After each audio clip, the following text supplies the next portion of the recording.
जलन। ममता बहुत ही सीधी और प्यारी लड़की थी, वहीं सुनील एक सरल और आगे बढ़ने की सोच रखने वाला लड़का। सुनील, बेटा सुनील कहाँ है? अरे जरा एक गिलास पानी तो दे दो। हाँ माँ, अभी आया। क्या माँ, पानी तेरे सर के पास ही तो रखा है। क्या हो गया है, तबीयत खराब है क्या? अरे नहीं नहीं, वो उठने का मन ही नहीं कर रहा था। तू देखा ही नहीं। वैसे क्या कर रहा है? यहाँ बैठना मेरे पास। माँ पढ़ रहा था। वो कहना नौकरी में तो वक्त नहीं मिलता, अब ऑफिस से घर आकर ही तो वक्त मिलता है। अच्छा अच्छा ठीक है, पढ़ ले जा बेटा। सुनील पढ़ लिख कर और आगे बढ़ना चाहता था, लेकिन माँ की तबीयत खराब देखकर सोचता है कि शादी ही कर ले। कब तक माँ का ख्याल वो अकेले रख पाएगा? तो एक दिन, माँ, ये ममता है, मैंने इससे शादी कर ली है। तुम्हारी तबीयत भी ठीक नहीं रहती, तो मैंने सोचा शादी कर लेता हूँ। घर संभालने वाली और तुम्हें संभालने वाली कोई आ जाएगी तो अच्छा रहेगा। माँ अचानक से सामने बहू देखकर हैरान रह जाती है। बेटा, ये क्या बात होती है? न बैंड, न बाजा, न दहेज, न शगुन, ऐसे कैसे बहू आ गई? माँ तू तो जानती है, मैं नौकरी के साथ पढ़ाई कर रहा हूँ, तो कहाँ से इतना पैसा बचा पाता कि धूमधाम से शादी करता। वैसे भी माँ, लोग तो आकर खाकर निकल जाएंगे, इसलिए बस वैसे ही। माँ जी, मैं आपका ख्याल रखूंगी। वैसे भी ये आगे की पढ़ाई कर रहे हैं, अच्छा कुछ कर गए तो सबके दिन फिर से अच्छे आ जाएंगे। सास को ममता की बात ठीक तो लगती है, लेकिन मन में कहीं ना कहीं लगता है कि कहीं बहू बेटे को लेकर फुर्र ना हो जाए और फिर तो वो रह जाएगी अकेली। बेटा देख, मेरा जो कुछ भी है वो सुनील ही है, और सुनील का भी अब इस दुनिया में मैं ही हूँ और कोई नहीं। क्या सुनील? बिल्कुल माँ, लेकिन आज से ममता भी मेरे जीवन का अहम हिस्सा है, जैसे तू है। सास को बड़ा बुरा लगता है कि उसकी सल्तनत में कोई और हिस्सेदार कैसे हो सकता है। कैसे कोई और उसके 30 साल की बेटे की जिंदगी में अचानक से आकर बराबर का हिस्सेदार बन सकता है। देख बहू, मैं भले थोड़ा बीमार रहती हूँ, लेकिन इसका मतलब यह नहीं कि घर की चीजों में मेरा कंट्रोल खत्म हो गया है। मैं आज भी इस घर की रानी हूँ, समझी? बेटा सोचता है कि ये माँ को अचानक से क्या हो गया। कल तक जो माँ कहती थी कि जिंदगी का कोई भरोसा नहीं, वो अचानक से जंग के मैदान की झांसी की रानी कैसे बन गई। माँ क्या हो गया है, सब ठीक है ना? अचानक कैसी बात कर रही हो? ममता का आज पहला दिन है, स्वागत करो उसका। आसपास की आंटियों को बुलाओ, नई दुल्हन की मुंह दिखाए करवाओ। खैर, सास सास होने का फर्ज निभाती है और बाद में एक सहेली के साथ बाहर निकल जाती है। क्यों नहीं बताया नहीं कि बेटे का ब्याह कर रही हो? वैसे तो सारा दिन हम ही में घुसी रहती हो।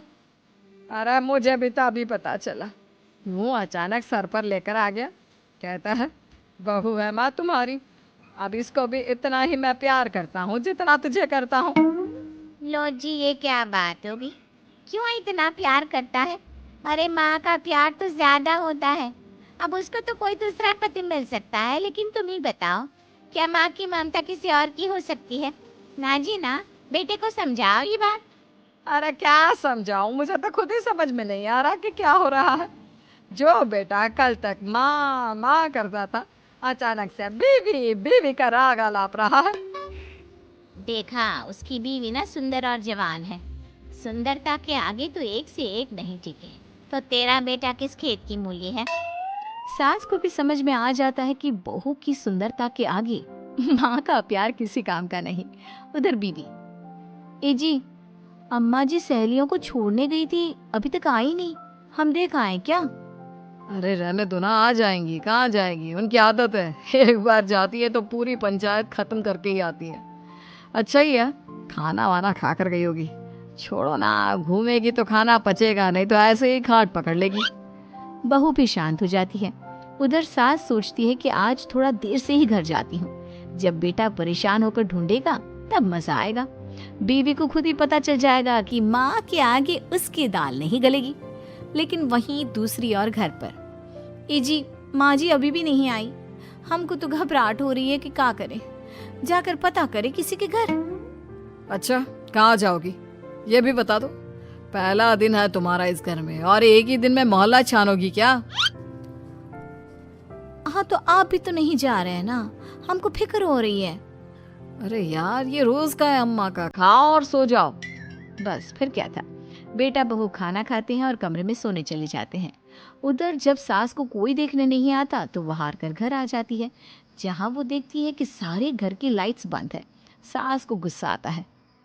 बहू, ममता बहू कहाँ हो? लेकिन सारे दिन की थकी बहू को ऐसी नींद आती है जैसे किसी ने भांग की गोली खिला दी हो। वो तो नहीं उठती। उठकर आ जाता है बेटा। ये क्या बात है अम्मा, काहे चिल्ला रही हो? अरे सो जाओ ना, सुबह की थकी है बहू, वो सो रही है।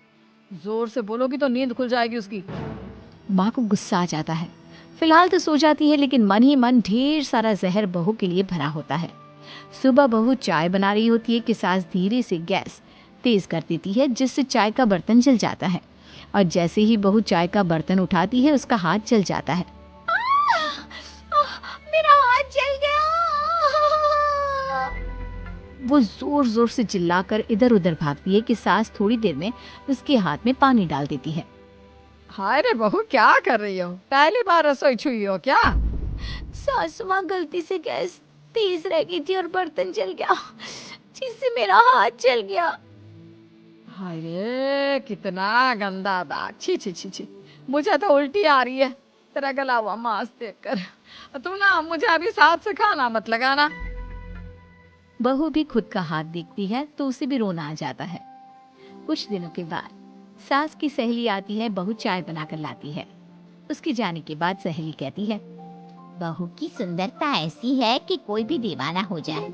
वैसे तेरे बेटे का क्या हाल है? अरे वैसा ही है, बहू के पीछे लट्टू। क्या करूं, कुछ समझ में नहीं आ रहा। मैंने तो बहू के चेहरे पर दिवाली के पटाखे की चक्री फेंकी, उसका पूरा चेहरा जल गया। अब देखो ना रही सुंदरता, और ना ही अब मेरा बेटा उसे पूछता है। अरे अब तो वो उसे छोड़कर दूसरी भी देखने को बोल गया है मुझे। बहू सारी बात सुन रही होती है। आंटी एक बात बताइए, क्या भरोसा है कि दूसरी सही आए और आपके अनुसार रहे? देखिए आंटी, मेरी सासू माँ को गलत बात सिखाने की जरूरत नहीं है। हमारा परिवार साथ में खुशी से रह रहा है। देख बहू, मेरी सहेली की बेइज्जती ना कर, वही अच्छा रहेगा तेरे लिए, समझी? बहू नहीं मानती है। वो बार बार उनकी सहेली को घर से निकल जाने को कहती है। तभी सास की सहेली पास के चूल्हे से लकड़ी लाकर बहू के चेहरे पर लगा देती है। बहू जोर जोर से रोने लगती है।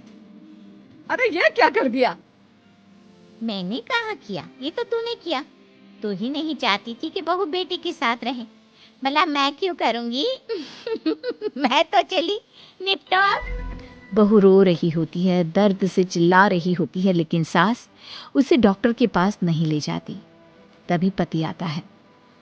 क्या हो गया ममता? ये दाग कैसे लगा? कैसे जली? ममता कुछ नहीं कहती, बस दर्द से करा रही होती है। पति माँ की तरफ देखता है। हो ना हो माँ, ये पक्का आपका काम है।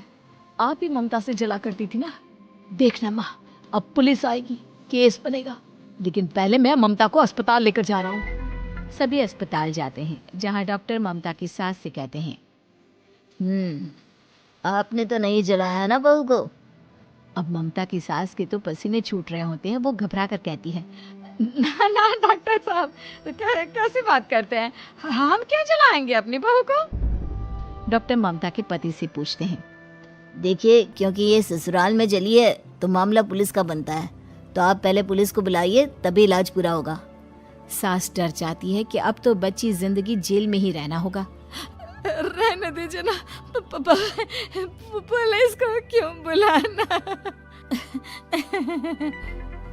सारी हंसी खत्म हो जाएगी जब पुलिस के डंडे पड़ेंगे।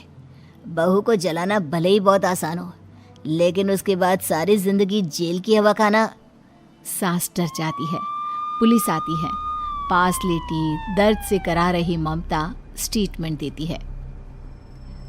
तो क्या हुआ था, कैसे जली आप? ममता पास खड़ी सास को देखती है। बेटी बताओ, कैसे जल गई तुम?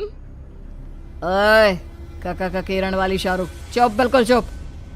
सास चुप। सभी इंतजार करते हैं कि ममता क्या बोलेगी।